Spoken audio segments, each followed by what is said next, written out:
Todas las familias tienen sus secretos. Algunas se llevan a la tumba y otras tienen que lidiar con esa información en vida. Pero, ¿qué sucede cuando el secreto de la familia involucra el fallecimiento de una inocente?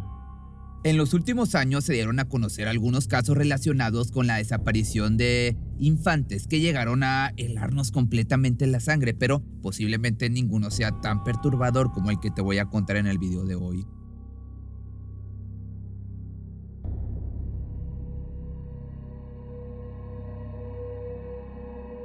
En 2008, la desaparición y posterior hallazgo sin vida de la pequeña Kaylee Anthony llamó la atención por varios motivos, pero principalmente porque las personas que hicieron la denuncia de la misma fueron sus abuelos, presuntamente un mes de que la pequeña fuese privada de su libertad. Un mes tomó para que la madre de la pequeña confesara esto a su familia, por lo que desde el primer momento la situación se presenta como mínimo confusa.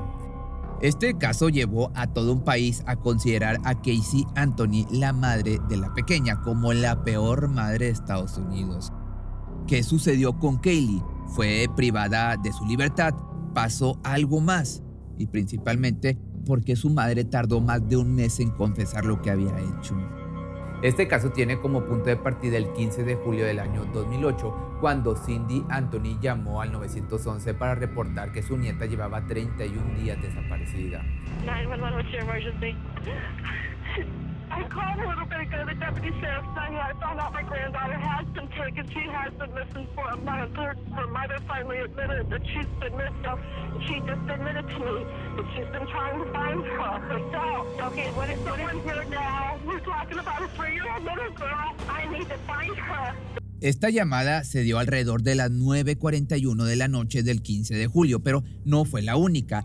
Era la tercera llamada que hacía la policía, pero en esta ocasión su tono sonaba completamente diferente. Se acababa de enterar de que su nieta, de tan solo 3 años, había desaparecido hace un mes. ¿Cómo podría ser esto? ¿Por qué no lo denunciaron antes? Para entender lo sucedido con la familia Anthony, primero tenemos que conocer a una de las protagonistas de este caso, que se llama Casey Mary Anthony. Ella nació el 16 de marzo del año del 86 en Warren, Ohio.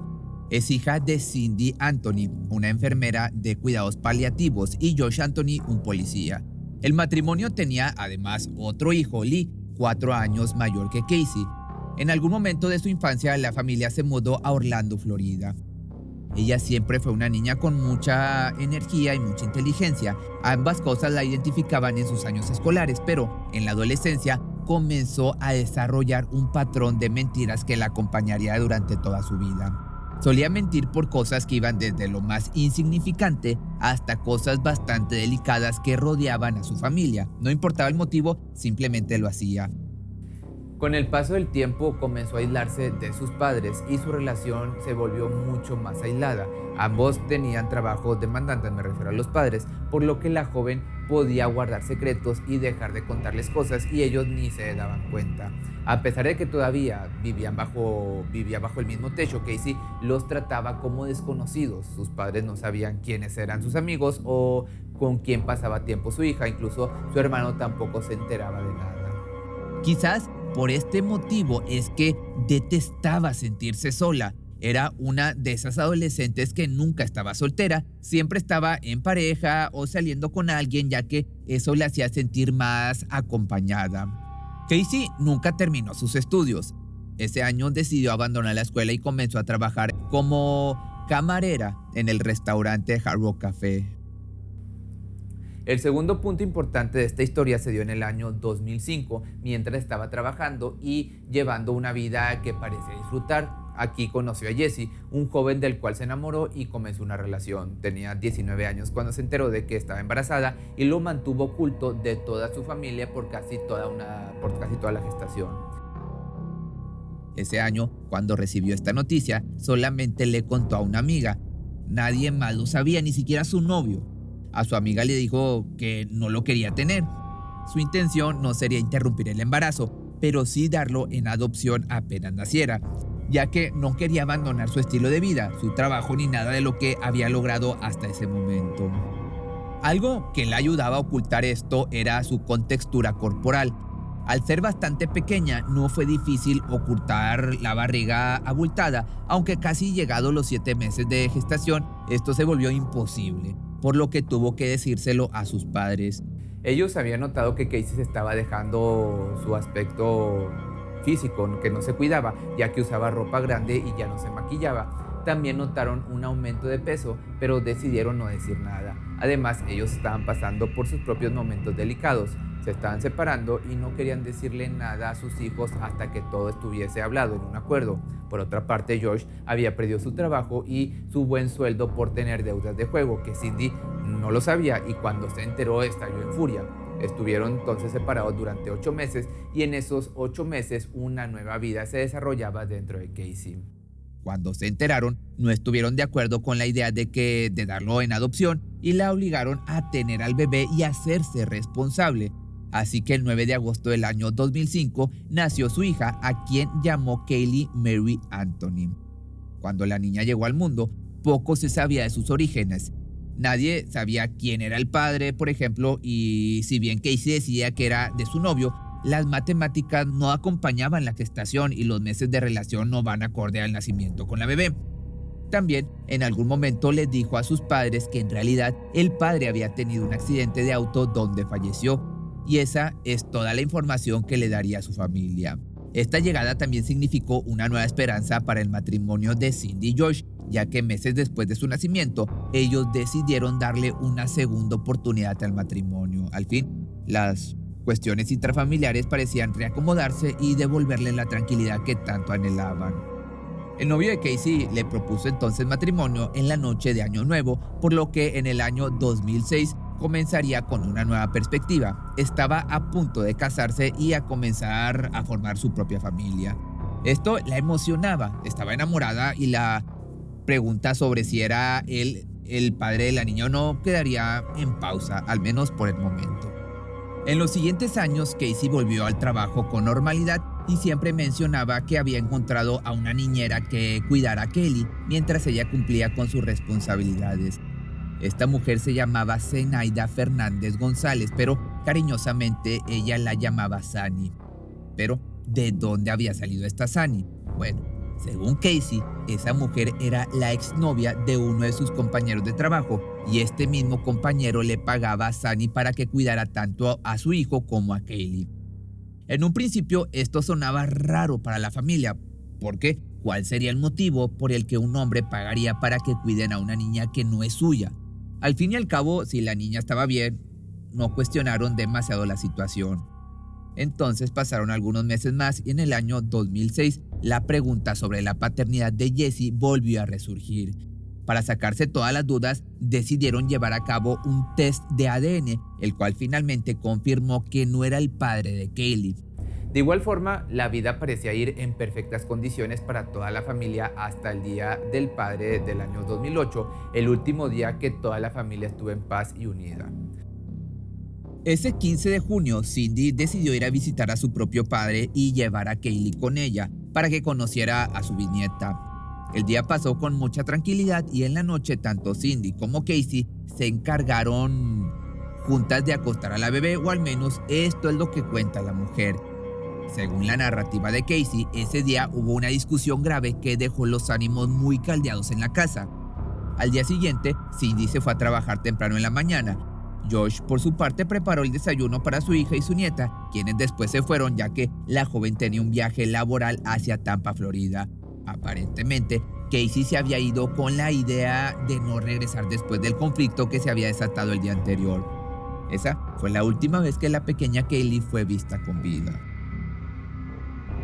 Casey dejó la casa de su familia el 16 de junio junto a la pequeña Kelly y no regresó hasta 31 días después. Cindy la llamó en reiteradas ocasiones para decirle que quería verlas a ambas, pero ella solo respondía diciéndole que se encontraba muy ocupada en el trabajo y que no podía ir a verlos. También le contaba que su hija estaba muy bien cuidada por Sani. Te recuerdo que Sani era la niñera. Una madre con su bebé definitivamente necesitaba un medio de transporte propio, por lo que los padres de Casey le prestaron su auto para que pudiera ir a trabajar y manejarse libremente para lo que ella y su hija necesitaban o necesitaran, y posiblemente si no lo hubiesen hecho, muchas cosas hubiesen pasado debajo del radar de la familia. Entonces, una tarde, Casey se encontraba manejando a una casa de cambio de cheques, algo un poco más informal que un banco, para poder cambiar un cheque por dinero. Esta vez llegó al local con el tanque del auto prácticamente vacío. Sabía que si utilizaba el dinero del cheque para cargar gasolina al auto, se quedaría nuevamente sin dinero, así que simplemente lo dejó en el estacionamiento de este local y se fue. Días después, los dueños de este lugar se dieron cuenta de que este auto no se movía de ahí, por lo que llamaron a una grúa para que se lo llevaran. Y así, el 13 de julio del año 2008, mientras el matrimonio de Anthony se encontraba haciendo tareas de jardinería, recibieron un aviso de la oficina de correos de una carta certificada. George recogió la carta de la oficina de correos el 15 de julio del año 2008 y descubrió que el automóvil de su hija estaba en un estacionamiento. Cuando George recoge el auto, tanto él como el asistente del estacionamiento notaron un fuerte olor proveniente del maletero. Más tarde, ambos declararon que creían que el olor era el de un cuerpo en descomposición, aunque cuando abrieron el maletero encontraron una bolsa de basura y nada más. Por supuesto, después de este incidente, Cindy decide salir en busca de su hija, quien aparentemente ahora había confirmado que estaba en la casa de su actual pareja. Cuando llegó, encontró a su hija y a los nuevos amigos de su hija consumiendo sustancias ilegales en el comedor de la casa, algo que la sorprendió en demasía, sobre todo porque había llegado en horas de la mañana. Pero aquí la pregunta más importante es ¿dónde estaba su nieta? Según Casey, la pequeña se encontraba con su niñera, por lo que no se tenía que preocupar. Pero Cindy ya estaba cansada de esta narrativa y le dijo a su hija que iría a buscar a la niña a donde fuera que estuviera. Ahí fue cuando la cadena de mentiras de la joven se estaba por romper. Cindy decide llevarse a su hija e ir a buscar a la niña, y ahí fue cuando comenzaría a enterarse de la realidad de las cosas. Cuando regresaron a la casa de la familia y luego de una discusión que les tomó prácticamente todo el día, la mujer hizo la primera llamada al 911 para denunciar a su hija por llevarse el auto de la familia y luego abandonarlo en la calle. Hello. Hi, I need to bring someone into the police department. Can you tell me where the closest one I can come into? What are you trying to accomplish by bringing them to the station? I have a 22-year-old person that has Grand Theft sitting in my auto with me. So the 22-year-old person stole something? Yes. Is this a relative? Yes. Okay, is this your son? Daughter. My car was stolen. We've retrieved it today. We found out where it was at, and I've got affidavit from my banking account. I want to bring her in. I want to press charges. Where did all of this happen? Oak Spring Drive. Oh, let me transfer you. Okay. Because my next thing will be down the Trout thing, and we'll have a court order to get her. If that's where you want to play, we'll do it. You'll never. Well, then you have... No, I'm not giving you another day. I've given you a month. Finalmente, 1 hora y media después, la mujer hace la tercera llamada, que escuchamos al principio de este video, en la que con voz de completa desesperación anuncia que su hija acaba de decirle que la niñera de su nieta se había llevado a la pequeña. También hace mención que se siente que algo no estaba bien, porque cuando encontraron el auto, en el interior se sintió un olor de un cuerpo en descomposición. La parte más sorprendente es cuando Casey habla con los oficiales al respecto, y aquí te la voy a dejar. Hello? Hello? Yes. Can you tell me a little bit what's going on? My daughter's been missing for the last 31 days. And you last saw her a month ago? 31 days. From 31 days. El detective que se puso al hombro de la investigación encontró algunas discrepancias en la declaración firmada por la joven. Aunque Casey la había mencionado 1000 veces, Annie nunca había sido vista por la familia o amigos de Casey, y de hecho, hasta donde se sabía, no era niñera. Recordemos que, según su narrativa, se trataba de la ex de un compañero de trabajo. Los oficiales le pidieron a la joven que los llevara al último lugar donde había visto a su hija, por lo que los llevó a un complejo de apartamentos donde supuestamente vivía esta mujer. Cuando llegaron, el casero del lugar les dijo que hacía más de 5 meses que ese departamento se encontraba inhabitado. Más adelante se confirmó que en realidad no existió una persona con ese nombre, nunca existió una Sunny que cuidara a la niña. La joven también le dijo a la policía que su trabajo actual era en el parque temático de Universal Studios, una mentira que le había estado diciendo a sus padres durante años. Los investigadores acompañaron a Casey al parque el 16 de julio del año 2008, el día después de que Kaylee fuera reportada como desaparecida, y le pidieron que los llevara hasta su oficina. Ella condujo a la policía por unos minutos por todas las instalaciones antes de admitir que ella no trabajaba ahí, sino que había sido despedida años antes. Todas estas mentiras llevaron a que Casey fuera arrestada por primera vez ese mismo día a la salida del recorrido fallido de los estudios, y al día siguiente fuese acusada de hacer declaraciones falsas a las fuerzas del orden público, de aparte de negligencia infantil y de obstrucción de una investigación penal. El juez entonces le negó la libertad bajo fianza y dijo que Casey había mostrado un lamentable desprecio por el bienestar de su hija. Con todo esto, la policía hizo un rápido allanamiento al auto para identificar si efectivamente el olor que había en el baúl se trataba, o en la cajuela se trataba, del olor a un cuerpo en descomposición. Cindy insistía en que este olor seguramente lo había generado la bolsa de basura, pero había dudas. Llevaron perros identificadores, los cuales confirmaron sin ninguna duda que el olor que se sentía no era por culpa de la basura.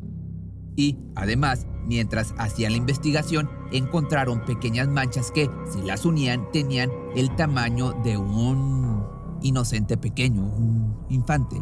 Casi como si un niño hubiese manchado o incluso dejado fluidos propios en el lugar donde estaba acostado.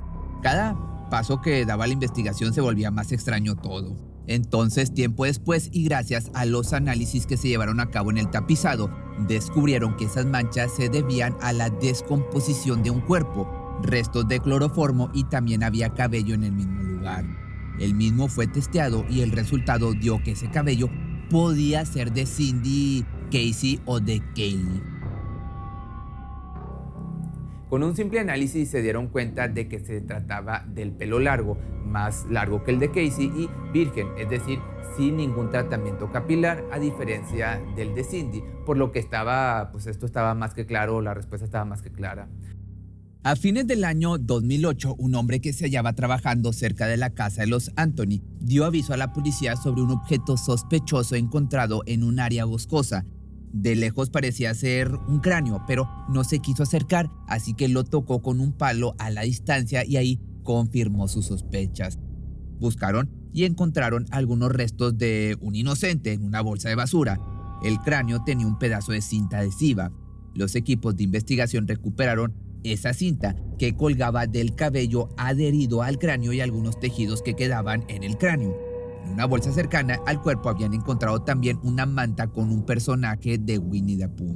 Durante los siguientes 4 días se encontraron más huesos en el área boscosa cerca del lugar donde inicialmente se habían descubierto los restos. El 19 de diciembre del año 2008, los médicos involucrados en la investigación de los restos confirmaron que pertenecían a Kaylee Anthony. El fallecimiento fue declarado como un homicidio y la causa de esto figuraba como indeterminada.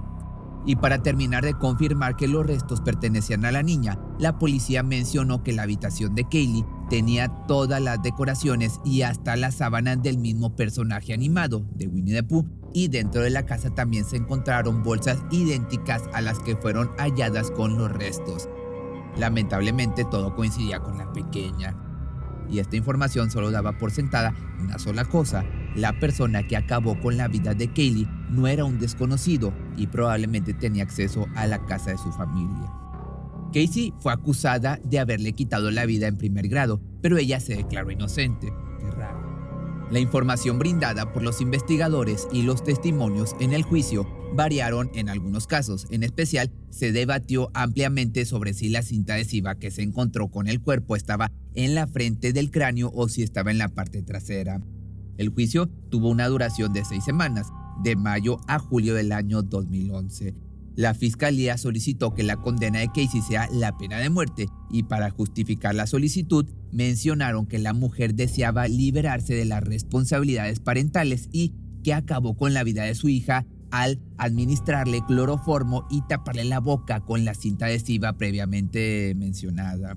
El equipo de la defensa respondió en cambio que la pequeña se había ahogado accidentalmente en la piscina de la familia el 16 de junio del año 2008 y que Josh Anthony fue quien terminó deshaciéndose del cuerpo.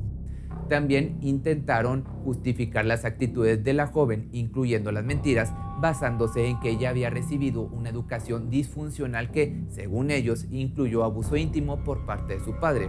Ante estas presuntas justificaciones, no presentaron pruebas de cómo perdió la vida Kaylee, ni evidencia de que Casey hubiese sufrido abuso íntimo cuando era niña, pero sí llegaron a cuestionar cada una de las pruebas de la fiscalía, llamando a gran parte de ellas como pruebas forenses de fantasía.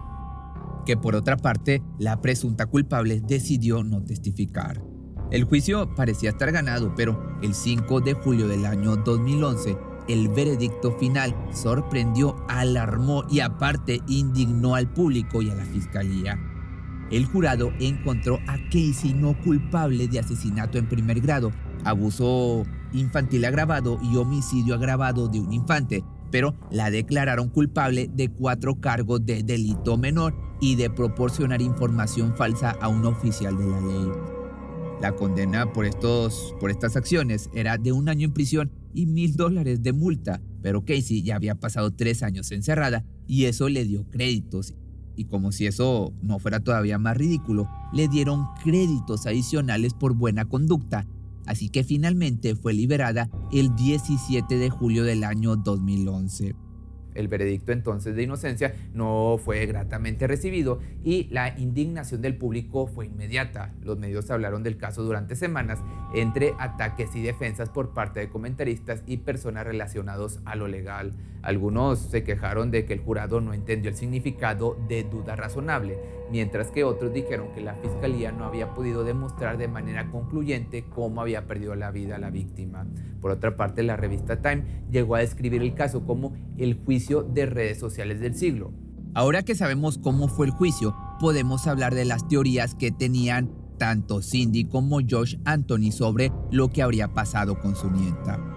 Ambos fueron parte del juicio a su hija, pero se les prohibió mostrar emociones durante el caso porque, si bien eran los abuelos de la víctima, también eran parte del caso y posibles encubridores del crimen.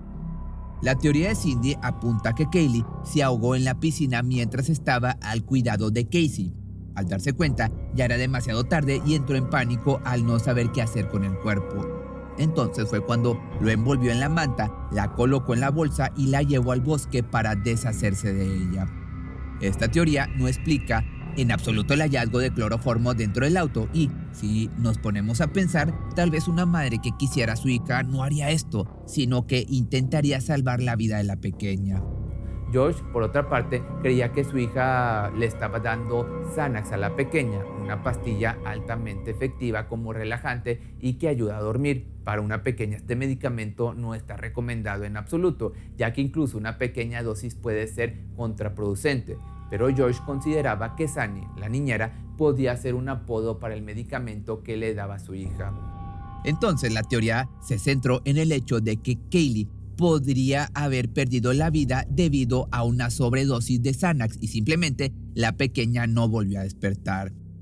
Antes de terminar con este caso, podemos hablar de algunos detalles que se supieron luego de esta investigación. Estos se remontan al primer momento en que Casey dejó la casa de sus padres junto a la niña. Aquel 16 de junio, la muchacha se fue con su hijo y tenía intención de irse directamente a la casa de su novio de ese entonces, un joven con el que llevaba poco tiempo saliendo, pero al momento de llegar a su casa ya no llevaba a Kaylee con ella y cuando se le preguntó dónde estaba la pequeña, siempre tenía una excusa. A veces estaba con su niñera, otras veces en una guardería, pero nunca estaba disponible para quien la quisiera visitar. Además, el presunto viaje a Tampa por trabajo resultó ser una estadía de 1 mes entero en la casa de su novio y cada vez que hablaba con su familia le decía que estaba muy ocupada con su trabajo y no podía ir a visitarlo ni llevar a la niña a su casa. Durante este tiempo, que parecieron ser unas vacaciones más que trabajo, salió mucho de fiesta con sus amigos, incluso participando en concursos de belleza de clubes locales. Existe registro que 4 días después de la última vez que se vio a Kaylee con vida, estuvo en un club nocturno con sus amigos bailando y tomando alcohol como si nada hubiese pasado. Ya que su novio era DJ, ella parecía visitar cada club donde él tuviese que trabajar. Siendo honestos, Casey estaba haciendo lo que haría cualquier joven en sus 20, sin tener en cuenta que tenía una hija, claro. ¿Y te acuerdas de esta persona, Sunny? Bien, existe una persona en Estados Unidos de nombre Zenaida González que estuvo siendo investigada debido a este caso. Al comprobarse que la mujer era inocente, tomó acciones legales contra Casey y por difamación. Aparentemente, este juicio quedó sin resolución y no se sabe si Zenaida continuó con algún tipo de demanda judicial después de esto o si fue solucionado por afuera de la corte. Ya en el año 2022, ya mucho más reciente, un documental de 3 partes se hizo público en el que Casey decide contar su verdad. La historia que cuenta en este documental es completamente diferente a la historia que se sabía la policía, pero mejor escúchalo tú mismo. Este documental se centra en la teoría de que George fue quien básicamente acabó con la vida de su nieta y que también generó los traumas de Casey en toda su vida, algo que resulta difícil de demostrar, como mencionamos anteriormente, pero basados en lo que se vio del caso desde el principio, casi podemos asegurar que Josh es una de las personas que más perjudicada se ve debido a la narrativa de su hija.